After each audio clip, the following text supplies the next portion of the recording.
Salut les Wargamers, c'est Ivy de French Wargame Show, votre chaîne de rapport de Battlefield et live peinture. Aujourd'hui, je vais être en compagnie de Itchy pour la lecture et l'analyse du nouveau supplément pour les Space Marines de l'Imperium de l'Humanité des Adeptus Astartes, à savoir les Wildscar. On est toujours dans l'euphorie justement de la réédition du codex Space Marine et là en plus on se voit doté d'un nouveau supplément, à savoir celui des Wildscar. Et ça c'est super cool puisque on commence à voir que justement supplément après supplément en fait on va vraiment retrouver l'ADN des chapitres mères justement de l'Adeptus Astartes avec aussi bien son propre fluff, du charisme et aussi un style de jeu très particulier. Oui, beaucoup de règles en fait, c'est ça qui est impressionnant en fait. On est heureux évidemment que Game Workshop s'occupe des chapitres qui historiquement sont généralement laissés en retrait et qui s'en occupe vraiment très bien. C'est pas juste une histoire de fluff, c'est vraiment une tonne de règles, plein de pouvoirs psy, plein de stratagèmes, c'est vraiment génial. Et moi je suis tombé complètement amoureux de ce codex parce que les Wildscar ça a toujours été mes préférés. Dans l'histoire, les Mongols ça a toujours été ce qui me passionne le plus. Et du coup j'en suis ravi.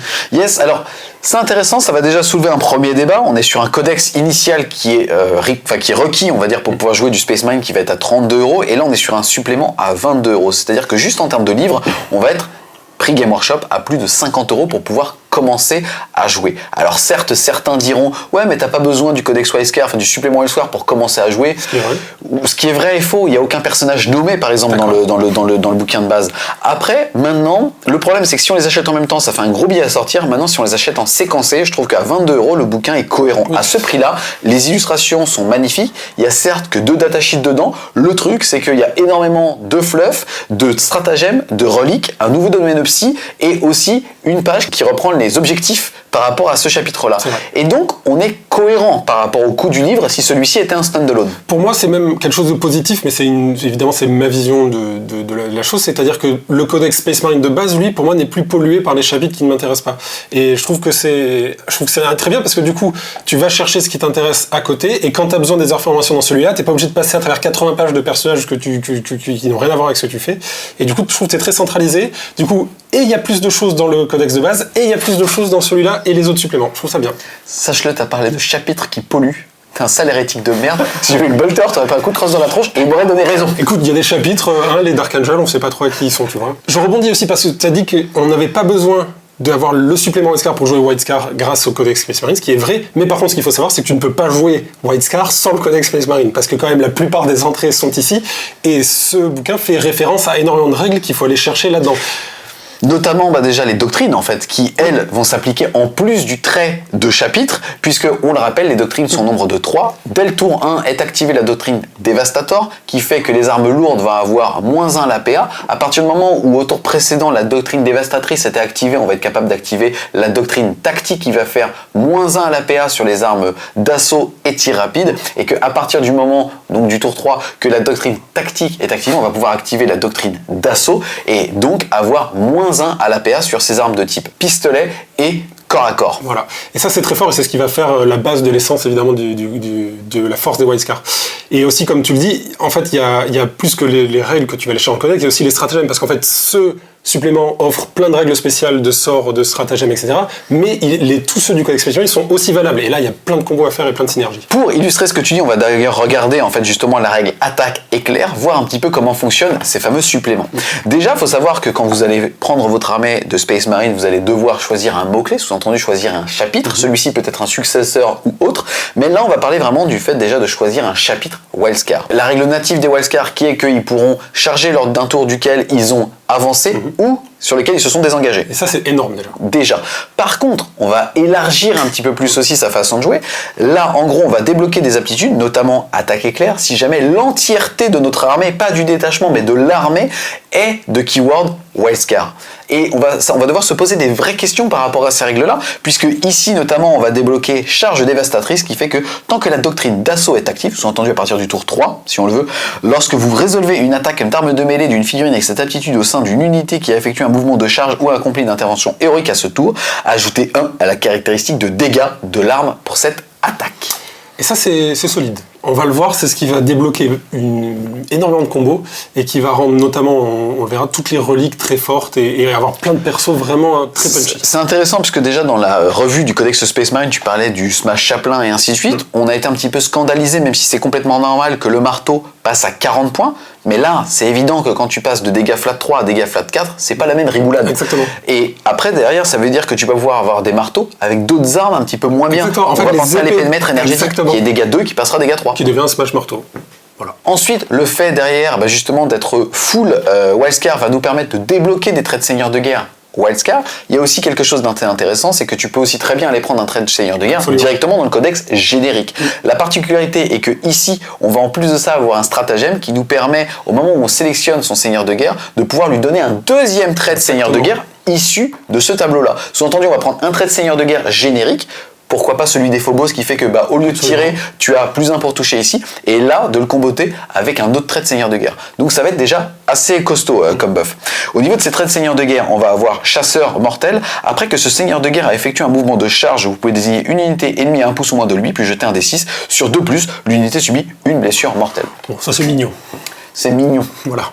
Ensuite, on va avoir Orage Shogorien, qui fait que si ce seigneur de guerre effectue un mouvement de charge ou accomplit une intervention héroïque, ajoutez D3 à sa caractéristique d'attaque à ce tour. Donc ça c'est déjà sympa, parce qu'on va le voir, les persos Wildscar ont un punch incroyable. Yes. Ensuite, on va avoir Preneur de trophée. Lorsque ce seigneur détruit une figurine personnage ennemi, ajoutez à la caractéristique d'attaque jusqu'à la fin de la bataille. Ouais, bon ça, le problème... Non seulement c'est que c'est pas très bon, et en plus le problème c'est que c'est le trait de seigneur de guerre du personnage unique Corsair Rocade, du coup on va pas le mettre en seigneur de guerre. C'est vrai, surtout que maintenant qu'il n'y a plus de moto. Ensuite, on va avoir maître pilote, motard seulement. Si vous avez généré ce trait au hasard et que votre seigneur de guerre n'est pas motard, relancez le résultat, on s'en fout.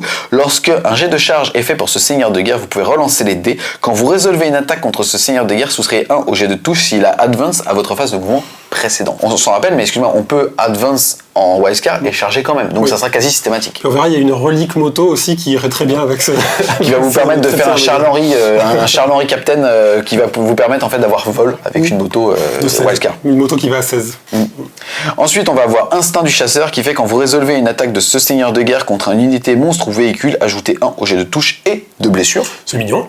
Et enfin, Maître des trophées. Lorsqu'une unité ennemie à 1 pouce ou moins de ce seigneur de guerre est choisie pour battre en retraite, vous pouvez jeter un D6 sur 4+, l'unité ne peut pas battre en retraite à ce tour. Voilà, donc celui-là, on le veut.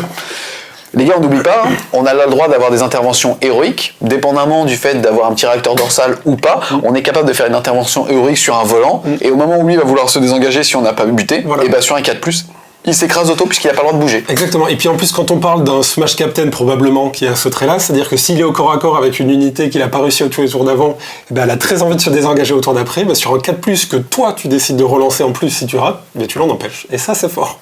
Ah, carrément, ouais. Et donc typiquement ce qu'on va faire, c'est qu'on va aller plutôt chercher un trait dans le codex Space Marine parce qu'ils sont meilleurs, et on va utiliser ce stratagème pour donner un deuxième trait Wildscar à notre seigneur de guerre, et ce sera typiquement celui-là. On a fait le tour justement des traits de seigneur de guerre, on va continuer dans la lignée des personnages. Ici, on a l'excellente surprise de découvrir qu'il y a 2 pages et que en fait chaque page a son propre type. La première page, ça va être les reliques de Chogoris qui est réservée au chapitre Wildscar, et une deuxième page qu'on va appeler équipements spéciaux qui est réservée soit au Wildscar, soit pour le coup au chapitre successeur. Et donc ça c'est assez sympa déjà. Au niveau de ces reliques, elles sont toutes globalement très fortes. On commence vraiment incroyable. Par le manteau du devin d'orage, figurine psycheur seulement. Lorsqu'un test psychique est effectué par une figurine avec cette relique tentant de manifester un pouvoir de la discipline de la langue d'orage, ajoutez 1 au total. Donc ça, c'est sympa, c'est fort, et on va le voir, en fait, là, cette discipline est vraiment bien, et il y a des sorts très très bien qui sont assez durs à passer, donc celle-là, elle est quasiment auto-inclue. Yes, ensuite on va avoir l'œil du chasseur, ça c'est historique dans les suppléments des dernières éditions. Au début de votre phase de tir, vous pouvez choisir une unité Wildscar amie à 6 pouces ou moins d'une figurine de votre armée avec cette relique. Jusqu'à la fin de la phase, quand vous résolvez une attaque d'arme de tir d'une figurine de l'unité choisie, la cible ne reçoit pas les bénéfices du couvert à son jet de sauvegarde. Bon, c'est sympa, ça va pas changer la game, mais c'est sympa. Ouais. Ensuite, bannière de l'aigle, et c'est justement là où on parlait justement des anciens dans la Codex Review de l'Adeptus Astartes, puisque en gros, l'ancien est une figurine non primarisée qui va coûter dans les 63 points, qui a déjà la capacité sur un 4+, de pouvoir justement faire qu'une figurine va soit faire un tir, soit faire une patate, et là, ça va se stacker, puisque ici, avec la bannière de l'aigle, figurine ancien seulement, ajoutée à la caractéristique de force des figurines des unités Wildscar amies tant qu'elles sont à 6 pouces ou moins de cette relique. Ça, c'est très très fort comme aptitude, plus 1 de force c'est très bien parce que ça va permettre de passer la force 4 à force 5 évidemment de la plupart de nos unités, et surtout de passer ce palier où on n'arrive plus à blesser les forces 8. Et comme on va le voir plus tard, ça se combote très bien avec autre chose, mais c'est déjà un très très bon ajout. C'est vrai, puisque en gros on blessera les aventures ensuite sur du 5 et ainsi de suite. On continue ensuite de les reliques, et là pour le coup, On a Lorenzo Lamas qui débarque, on a le Ghost Rider mexicain qui arrive, avec Colère des cieux, figurine motarde, seulement une figurine avec cette relique a une caractéristique de mouvement de 16. À la phase de mouvement, cette figurine peut se déplacer par-dessus les autres figurines et les éléments de terrain comme s'ils n'étaient pas là. Voilà. Ça ne marche pas en phase de charge, c'est uniquement en phase de mouvement, mais c'est déjà très fort. C'est déjà pas mal, oui, parce qu'on va le voir, et évidemment ce sera pour un Khan sur moto, on verra son profil spécifique, qui est une unité pas chère et qui a beaucoup de punch. Donc c'est une relique vraiment très intéressante. Yes, on continue avec Ghost Rider, avec le cimetière du Grand Khan, figurine équipée d'une épée énergétique ou une épée énergétique 2 mètres ou une lame relique. En gros, ça va remplacer et on va avoir plus en force, alors que normalement on est force utilisateur, PA-3, dégâts flat 2, aptitude. Quand vous résolvez cette attaque, un jet de blessure de 6, on passe à dégâts flat 4. Et c'est là qu'on voit où ça se combotte avec le White Scar et qu'on fait des Smash Captain avec tout, c'est-à-dire que cette épée elle va coûter que 8 points, on aura plus en force, éventuellement plus 1 de plus à côté de la bannière qu'on a vue, PA-3 voire -4 donc en doctrine d'assaut, et ensuite damage 2 qui deviendra 3, ou sur des 6 pour le C, damage 4 qui deviendra 5, pour une épée à 8 points. C'est fort, c'est très très très fort. Ensuite, on continue dans les cimetières et on va avoir cimetière du coureur des plaines. Lorsqu'un jet d'advance ou de charge est effectué par une unité d'infanterie wildcard à 6 pouces ou moins de cette figurine de votre armée, ajoutez 1 au résultat. Voilà, c'est une armée de corps à corps, on peut fiabiliser l'advance et la charge qui permet d'avancer, ça c'est indispensable. Ensuite, on passe à la deuxième partie des reliques. Ceux-ci sont accessibles au chapitre successeur et on va retrouver en fait les 4 premières reliques qui sont justement les mêmes, quel que soit le supplément. Parmi ces reliques, on va avoir la cape d'adamantine qui fait qu'à chaque fois que le porteur perd un PV sur un 5+, ça sera ignoré. On va avoir l'arme de maître qui fait que quand vous confiez cette relique à une figurine, choisissez une arme dont elle est équipée, ajoutez à la caractéristique de dégâts de cette arme. Cette arme est considérée comme une relique chapitrale. Ensuite, ça, évidemment, c'est très fort en White Scar, parce que plus un dommage, ça s'accumule avec le plus un dommage générique. Donc là, on va faire du Smash Captain avec des gantelets maintenant, qui auront plus de D3, plus de dommages. C'est vrai que ça va commencer à pas trop rigoler. Ensuite, on va avoir l'armure d'artificier qui est une sauvegarde à 2 et une invulnérable à 5. On le transforme en Terminator gratuitement, on va dire ça comme ça. On n'oublie pas que maintenant on peut acheter avec des PC des reliques sans limite quelque part. Et enfin, arme digitale, lorsqu'une figurine avec cette relique combat, elle effectue une attaque supplémentaire utilisant le profil d'arme de corps à corps. Quand vous résolvez l'attaque, si une tige est obtenue, la cible subit une blessure mortelle, à la séquence d'attaque s'achève. Ok. Yes. Ensuite, c'est là où ça devient intéressant, on va passer aux autres reliques qui elles sont accessibles soit par les chapitres successeurs, soit toujours spécifiques au Wildscar. On va avoir le pistolet bolter Motel Ekis, qui est figurine équipée d'un pistolet bolter ou d'un pistolet bolter lourd, entendu c'est gratos. On va avoir portée 12, pistolet 5, force 4, PA-1, dégâts 1. Bon, c'est rigolo. Mais c'est rigolo, pistolet 5, c'est rigolo. Ouais, c'est rigolo. Ensuite, trophée du preneur de tête, encore une fois, une relique qui a un nom historique au sein des Wildscar. Souscrivez 1 à la caractéristique de commandement des unités ennemies tant qu'elles sont à 6 pouces ou moins d'une figurine de votre armée avec cette relique. Ça peut se comboter avec les rivers, à voir. Ouais. Ensuite, on va avoir Bolt Stormwrath, qui fait que quand vous confiez cette relique à une figurine, choisissez une arme à Bolt dont la figurine est équipée. Quand le porteur tire avec cette arme, vous pouvez choisir de tirer avec une Bolt Stormwrath. Dans ce cas, vous pouvez faire qu'une attaque avec l'arme, mais celle-ci a une caractéristique de force et une caractéristique de pénétration d'armure de -1 pour l'attaque. Si la cible de l'attaque est un monstre, l'arme a une caractéristique de dégâts de D6. C'est un peu bizarre ça. Je trouve ça assez cool. En mode, attends, tu vois, c'est pas vrai. T'as vu, je l'ai bien fait. Moi, je pense même qu'il sort un Desert Eagle de grave. Ou un bolter qui reste à la douane. Et enfin, on termine avec le Home à Cyber Aigle. Lorsque vous résolvez une attaque d'état d'alerte faite par une figurine avec d'une unité chapitre amie à 6 pouces ou moins de cette figurine, alors vous touchez sur du 5 ou 6. Et celle-là, elle est vraiment what the fuck. Ça, c'est assez intéressant, parce que pour une armée de corps à corps, avoir des capacités d'Overwatch, c'est assez intéressant. Il y a des combos plutôt rigolos à faire. Surtout pour une armée qui a beaucoup d'interventions héroïques aussi. Exactement, ouais. Non, franchement, il va y avoir beaucoup de choses à faire. Cette relique est très forte et on l'oublie pas, on va être capable de les stacker aussi. Oui. Et du coup, là, ce qu'on voit, c'est qu'on a beaucoup de reliques intéressantes, que ce soit au niveau des armes ou des items qui vont synergiser. Et en plus, on n'oublie pas, c'est aussi utilisable avec les reliques du Codex Space Marine. Et donc, on a un panel d'armes disponibles vraiment énorme. Et on terminera justement la page des reliques en précisant que celles-ci sont considérées comme des reliques chapitrales et que le stratagème du Codex Space Marine, qui permet en fait, pour un point de commandement, d'avoir autant de reliques qu'on veut, dépendamment du fait qu'elles doivent être sur des personnages et uniques différents, sont éligibles au supplément. On va maintenant passer aux différents stratagèmes. Donc là, aux stratagèmes qui sont spécifiques au fils du Khan, avec Né en selle, utilise stratagème lorsqu'une unité motard Wildscar de votre armée avance, l'unité peut malgré tout tirer à ce tour pour un PC. Donc ça c'est pratique. Après, comme on l'a vu dans la review Codex Space Marine, les motos Space Marine c'est pas non plus la source de tir extraordinaire. C'est vrai, mais au moins si tu veux te faire une pseudo Death Star avec 9 motos pour 200 et quelques points, tu feras tes 36 tirs et tu pourras impacter. Ensuite, on va avoir proie massacrée pour un point de commandement. Utilise ce stratagème lorsqu'une unité ennemie bat en retraite à un pouce ou moins d'une ou plusieurs unités infanterie ou motard wildcard de votre armée avant qu'elle se déplace. Choisissez une des unités wildcard qui est à plus de 1 pouce de toute autre unité ennemie. Chaque figurine de l'unité choisie peut faire une attaque avec une arme de mêlée contre l'unité ennemie comme si elle était à 1 pouce ou moins d'elle. Après avoir résolu cette attaque, si l'unité ennemie n'est pas détruite, elle peut faire son mouvement de retraite. Après ce dernier, chaque figurine de l'unité choisie peut se déplacer de 3 pouces tant qu'elle finit son mouvement plus près de l'unité ennemie et à plus d'1 pouce de toute unité ennemie. Alors donc ça c'est super intéressant parce qu'en fait ce qu'ont fait les traits White Scar, c'est qu'ils ont rendu l'armée très forte au corps à corps, et ce qu'a fait ce supplément, c'est il a fiabilisé le corps à corps, il a donné plein d'outils. Alors là ce qu'on a ici, c'est un stratagème qui permet que quand une unité ennemie se désengage d'une des vôtres, eh ben toutes les figurines de votre unité vont mettre une patate finale avant que le mec parte. Et alors c'est pas un round de combat complet, mais c'est quand même déjà super fort. Bon, on imagine un personnage avec marteau, avec un Smash Captain, un sergent, hein. Ouais, ou même on y viendra, ou un Dreadnought avec un gros point de Dreadnought, qui va mettre une dernière baffe à un truc, il peut la plier. Après, ce qui est intéressant aussi, c'est que t'as quand même le droit toi-même ensuite d'avoir ton mouvement de consolidation après, mais par contre tu peux plus venir à un pas de quelqu'un, tu peux pas enchaîner, engager tout le monde comme ça. Mais c'est quand même. Mais tu peux te remplacer dans une ruine et ainsi de suite. Voilà, c'est quand même super intéressant. Yes. Ensuite, pour un PC, on va avoir fusillade des chasseurs. Utilisez ce stratagème lorsqu'une unité wildcard de votre armée advance. Jusqu'à la fin du tour, les armes lourdes et à tir rapide sont considérées comme des figurines, comme des armes d'assaut. Très fort. C'est très pratique, surtout que les wildcards, comme on l'a vu, ils advance et chargent, donc en fait ça permet de pas perdre toutes ses capacités de tir juste parce que tu vas aller au corps à corps. C'est vraiment cool. Yes. Ensuite, on va avoir chevauché rude et rapide pour un point de commandement. Utilisez ce stratagème après qu'une unité wildcard de votre armée a avancé jusqu'au début de votre prochaine phase de mouvement. Quand vous résolverez des attaques de tir contre cette unité, alors vous aurez -1 pour la toucher. C'est le lightning fast reflex des Eltars. Yes, on l'a aussi. Tiens, et nous on n'est pas collant, on est en armure énergétique, ok, parce qu'on a le Saint-Voltaire avec nous. Ce qui est génial, en vrai, c'est les possibilités. Donc évidemment, c'est très fort, il n'y a pas besoin de le préciser. Du coup, c'est très intéressant parce que quand tu sais que tu vas mettre une unité en danger parce que tu vas advance et charger et te retrouver tout seul dans les lignes, comme par exemple avec un Tactical Dreadnought dès le début du jeu, et ben tu vas claquer ça tout de suite pour être bien protégé au tour d'après et être encore plus dur à gérer. Mais c'est vrai en fait, parce que alors, c'est le Warsuit qui lui n'a pas le mot-clé Dreadnought, qui lui va pouvoir en fait avoir ça. Sous-entendu, il a advance, il a impacté tour 1, résultat il va avoir -1. Et par contre, ce que tu peux faire toi, c'est au moment où les Dreadnoughts de derrière vont être pris pour cible parce que le mec va quand même devoir diviser ses tirs pour pouvoir en gérer plusieurs, tu vas faire, bah tu sais quoi, lui tu te souviens, il avait advance, je te l'avais déclaré, il a -1 pour être touché, et l'autre il divise les gars par 2. Voilà.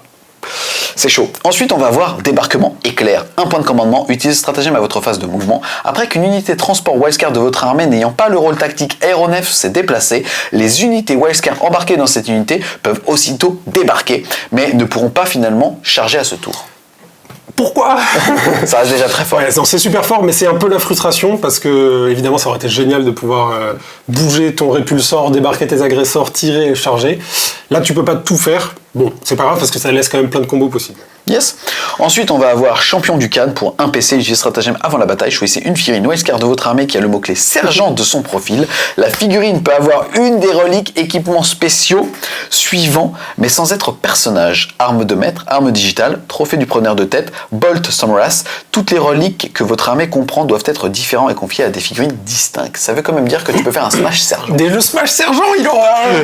Non, c'est assez génial parce qu'en fait, le smash sergent, évidemment, c'est lui mettre un marteau, et en fait, en lui mettant arme de maître, il aura un marteau qui sera flat 4 et flat 5 ensuite au tour 3. Donc c'est assez rigolo. Après, je pense qu'il y a d'autres combos un peu plus subtils, c'est le preneur de tête. On en parlait avant, c'est pas trop à quoi il sert, mais en fait, si tu mets preneur de tête sur le chef, le sergent de ta grosse unité de Reavers, par exemple, bah, cette unité, maintenant, elle fait -2 au moral. C'est sympa. Ouais, c'est vrai. Ensuite, on va avoir pour 2 PC vifs comme le vent. Utilisez ce stratagème à votre phase de mouvement. Après qu'une unité wildcard de votre armée s'est déplacée, l'unité peut se déplacer une seconde fois à cette phase, mais ne peut pas avancer si elle ne l'a pas fait déjà avant cette phase. Cette unité ne peut pas tirer, effectuer un mouvement de charge, ni tenter de manifester de pouvoir psychique à ce tour. C'est donc tout simplement un deuxième move. Voilà, en fait, c'est évidemment, donc ça permet pas de faire des combos incroyables où tu vas te charger à travers toute la table et tout casser, mais au moins ça permet d'aller chercher des objectifs cachés un peu loin. Enfin, en fin de game, ça c'est très utile pour contrôler la table. Moi, je trouve ça très bien. Complètement. Ensuite, on va avoir éclair chogorien pour un point de commandement. Utilisez ce stratagème lorsqu'une unité moutarde wildcard de votre armée termine un mouvement de charge. Pour chaque figurine de l'unité, vous pouvez choisir une unité ennemie 1 pouce ou moins, jeter un dé, et sur un 6, elle prendra une blessure mortelle. Bon, C'est les charges violentes qu'on avait avant dans les anciennes éditions, je trouve que c'est très bon. C'est pas top parce qu'il y a un stratagème où les mecs à réacteurs dorsaux font ça sur des 5+, donc c'est mieux. En fait. Ensuite, on va avoir la proie du Khan pour 1 point de commandement. Utilisez ce stratagème la première fois de la bataille que vous générez un objectif tactique si un seigneur de guerre wildcard de votre armée est sur le champ de bataille. Le premier objectif tactique que vous générez est 61 régicide. Si vous utilisez un jeu de cartes pour générer vos objectifs tactiques, cherchez et retirez la carte appropriée avant de mélanger les cartes restantes. Vous pouvez utiliser ce stratagème seulement si la vision joue des objectifs tactiques. Régicide. C'est tellement fluff. C'est tellement classe. En vrai, c'est intéressant ce stratagème parce qu'il est pas simple à utiliser, mais il y a des combos à faire. Genre si tu sais que tu commences et que t'as pris des éliminators qui snipe, ou que t'as finalement juste les intercesseurs avec les snipers bolters et que tu sais que le maître et son seigneur de guerre va être en ligne de vue, ou même si t'as les tactical warsuit tout près et qu'il a son seigneur de guerre qui est exposé, tu peux dire ok bah viens je fais 4 points tout de suite. Ouais, c'est vrai que ça peut être très très intéressant. Ensuite, on va avoir un trophée de choix pour 1 point de commandement. Utilisez ce stratagème quand le seigneur de guerre ennemi est détruit suite à une attaque d'armes de mêlée d'une figurine wildcard de votre armée. Jusqu'à la fin de la bataille, lorsqu'un test de morale est effectué par une unité wildcard ami, ne jetez pas de dés, il est automatiquement réussi. Autant vous dire qu'en fait il se balade avec la tête du Ça tu le fais justement après avoir fait brandir la tête du chef ennemi et crier la gloire du grand Khan galvanise les authentiques guerriers de Shogoris. En fait tu fais ça juste après que ton tactical warsuit Dreadnought et one-shot le seigneur de guerre. Ensuite, parti sur 200. Ensuite, on va avoir féroce rivalité pour un PC. Utilisez ce stratagème au début de votre phase de charge. La première fois que vous effectuez un jet de charge pour une unité wildcard de votre armée, à cette phase, jetez 3d6 au lieu de d6 et défaussez un des résultats. Top. Encore de la fiabilité. Il y en a plus qui arrivent, mais c'est déjà trop bien. Carrément. Ensuite, frappe au cœur pour 2 PC. Utilisez ce stratagème avant qu'une unité wildcard de votre armée consolide. L'unité consolide de d3 plus 3 au lieu de 3 à cette phase, ou de d6 plus 6 si toutes les figurines de l'unité ont une caractéristique de mouvement d'au moins 10. Et là, il se passe quelque chose d'intéressant. Il se passe quelque chose. Les réacteurs dorsaux et les motos, ils prennent bien la table. En fait, la technique du grab ou du lock au corps à corps va être vraiment très facilitée par ce stratagème et c'est très intéressant. Ouais. Ensuite, on va avoir repli simulé pour 1 point de commandement. Utilisez ce stratagème lorsqu'une unité wildcard de votre armée bat en retraite. L'unité peut malgré tout tirer à ce tour. Ça, c'est bon. Sans malus. Mais oui, sans malus, contrairement aux ultramarines. Bon, eux, ils le font avec tout le monde. Mais là, c'est-à-dire que tu as déjà une armée qui peut advance, charger, se désengager, charger, et maintenant, entre les deux, elle peut tirer. Et ça, c'est cool. Ouais, c'est vrai qu'en termes de gameplay et de mécanique de jeu, tu vas vraiment t'amuser en fait sur plein de phases de jeu. Donc ça, c'est assez positif. Ensuite, on va avoir tempéré par la sagesse pour 1 point de commandement. Utilisez ce stratagème après avoir désigné la figurine personnage wildcard n'étant pas un personnage nommé pour être votre seigneur de guerre. Vous pouvez lui générer un trait de seigneur de guerre supplémentaire qui doit provenir du tableau wildcard. Donc on en parlait en fait, donc on va aller choisir son seigneur de guerre, lui donner un trait de seigneur de guerre du codex Space Marine, et ensuite, grâce à ce stratagème, lui donner un deuxième trait de seigneur de guerre, et typiquement celui qui empêche de se désengager sur un 4+. Yes, ça va être très fort encore une fois. Ensuite, on va avoir la chasse éternelle pour 2 points de commandement. Utilisez ce stratagème au début de votre phase de mouvement si la doctrine assaut est active. Jusqu'au début du prochain round de bataille, quand vous résolvez une attaque de pistolet ou d'arme de mêlée d'une figurine wildcard de votre armée sur un jet de blessure non modifié de 6, la caractéristique de pénétration d'armure de l'arme est encore améliorée de 1 pour l'attaque. Vous ne pouvez utiliser ce stratagème qu'une fois par bataille.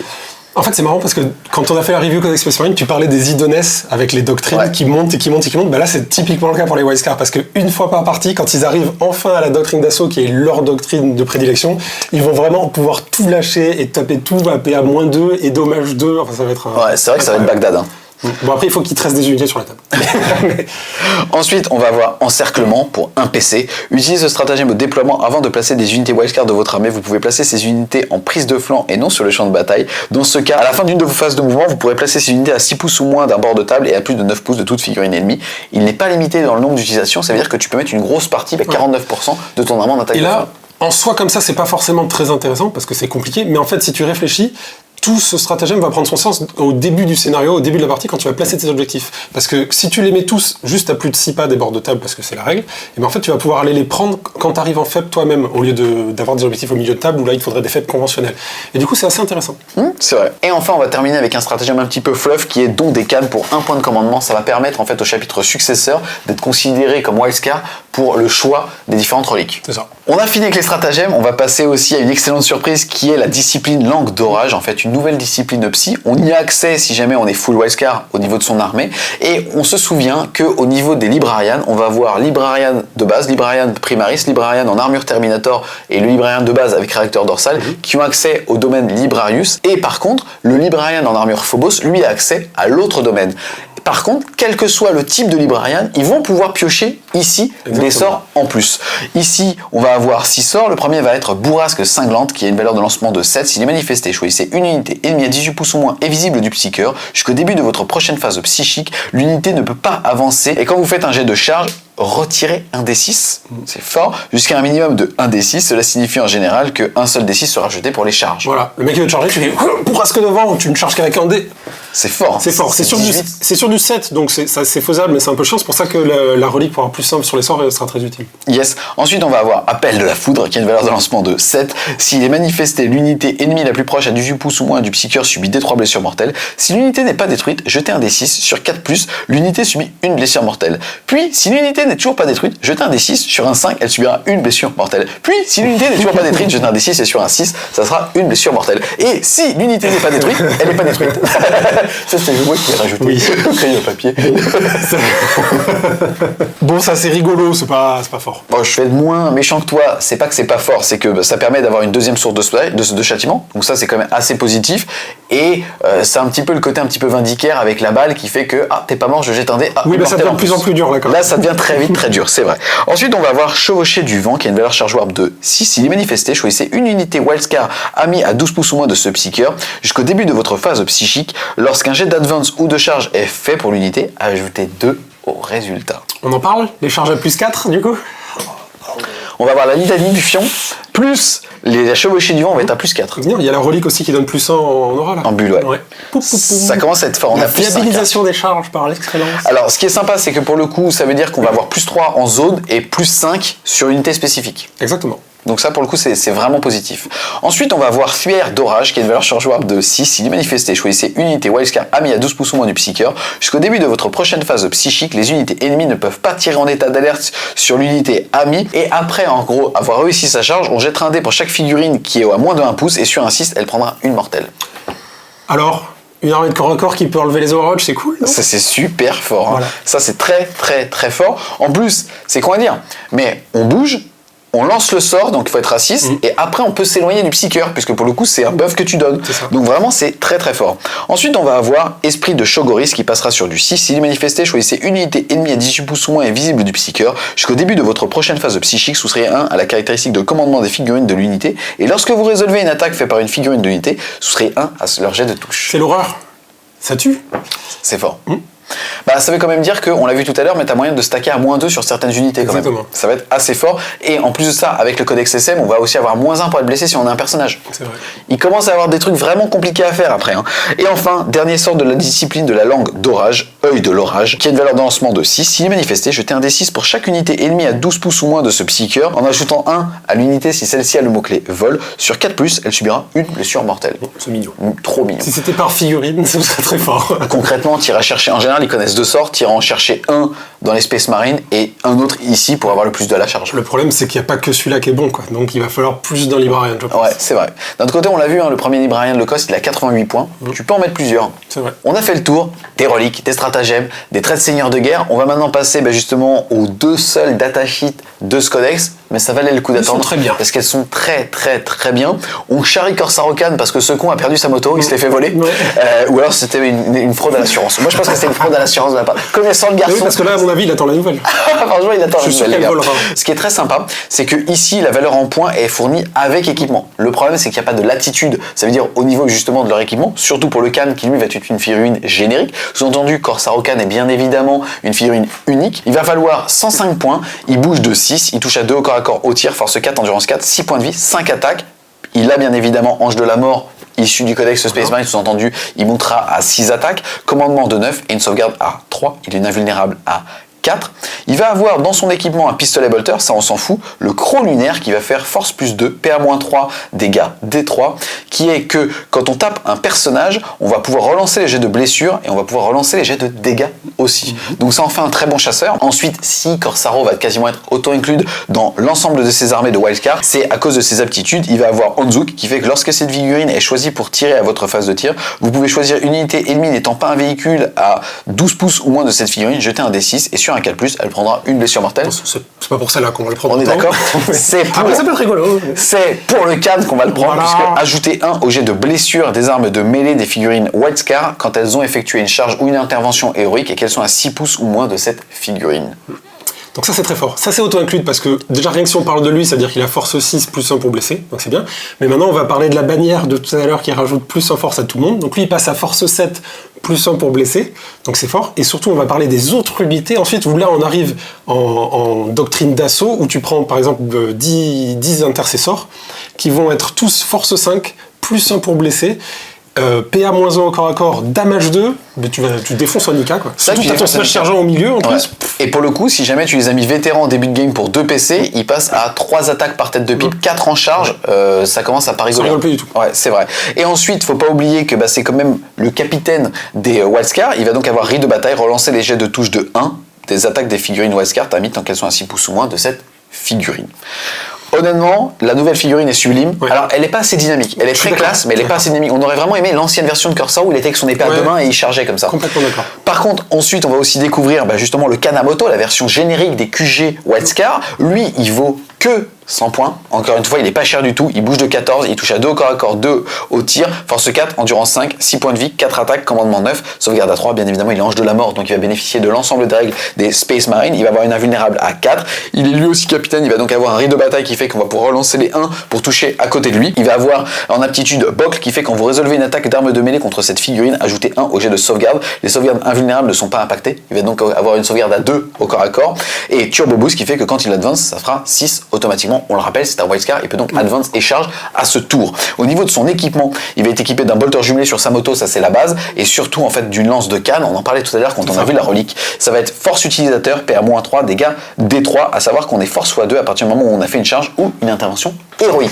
Et là où ça devient intéressant, c'est évidemment comme tout le reste des White Scars, c'est qu'à partir du tour 3, on passe à PA-4 et D3 plus 1 dommage, c'est assez sympa. On a fait le tour justement de ce qu'il va faire les White Scars demain. Encore une fois, je vous invite à aller re-regarder le Codex Review Space Marine par rapport aux différentes allusions qu'on a pu faire, mais tout ce qui était fort en corps à corps en termes de saturation, on parle des Vanguard vétérans qui pouvaient monter pour 170 points à 40 attaques, et là tu dis tout de suite que 40 attaques qui sont PA-1, dégâts flat 2 à partir du tour 3, ça rigole pas. Quand on a plus 1 en force avec la bannière et que derrière on a Corsair Ocan qui donne plus 1 pour blesser, je vois pas ce qui tank ça en fait. Non c'est ça, en fait ce qui est intéressant c'est ça a fait une armée avec beaucoup de punch au corps à corps, et là où je trouve que Game Workshop a été intelligent et que ça n'a pas été souvent le cas avec les autres armées de corps à corps, c'est que c'est très fiable. On a énormément de bonus de charge, énormément de bonus d'advance, on peut se désengager et charger, et en fait du coup c'est pas frustrant, on n'est pas là à la merci de ses dés quand charge à 8 reroll, raté, j'ai perdu la game. Exactement, alors que là typiquement tu fais, tu peux avoir une charge à 6 si t'as envie, et tu peux reroller, tu peux avoir 3 dés, il y a plein de trucs,